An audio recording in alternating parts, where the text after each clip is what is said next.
لو كل شوية بتنزل تشحن كارت الكهرباء أو تدفع فواتيرك من السنتر، فالفيديو ده مهم جدا ليك.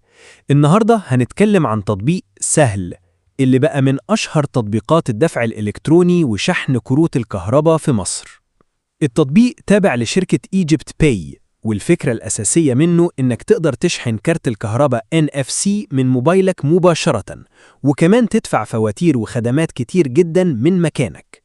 من أول الحاجات المميزة في التطبيق إنه بيدعم شحن كروت الكهرباء مباشرة بالموبايل، ودي من أكتر المميزات اللي الناس بتستخدمه عشانها. كمان التطبيق فيه خدمات كتير جدا زي دفع فاتورة الكهرباء وشحن كروت المية ودفع الغاز وشحن الرصيد ودفع الإنترنت والخط الأرضي واشتراكات وخدمات تانية كتير. ومن الحاجات اللي الناس بتحبها كمان إن التطبيق سهل جدا في الاستخدام، يعني الواجهة بسيطة ومش معقدة حتى للي مش متعود على تطبيقات الدفع.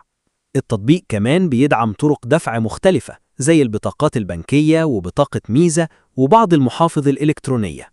ومن المميزات المهمة جدا إن التطبيق بيقول إنه بيستخدم معاملات آمنة ومعتمدة PCI لحماية بيانات الدفع. وكمان تقدر تتابع استهلاك كارت الكهرباء وتشوف سجل المدفوعات القديمة من جوه التطبيق. بس لازم يكون موبايلك بيدعم NFC علشان تقدر تشحن كارت الكهرباء مباشرة، ولو الموبايل مفهوش NFC فالميزة الأساسية دي مش هتشتغل.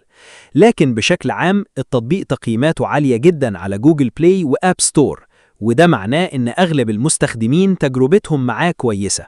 الخلاصة، لو عايز تطبيق يوفر عليك النزول والشحن والدفع كل شوية، فتطبيق سهل يعتبر واحد من أقوى تطبيقات الدفع الإلكتروني وشحن الكهرباء في مصر حالياً.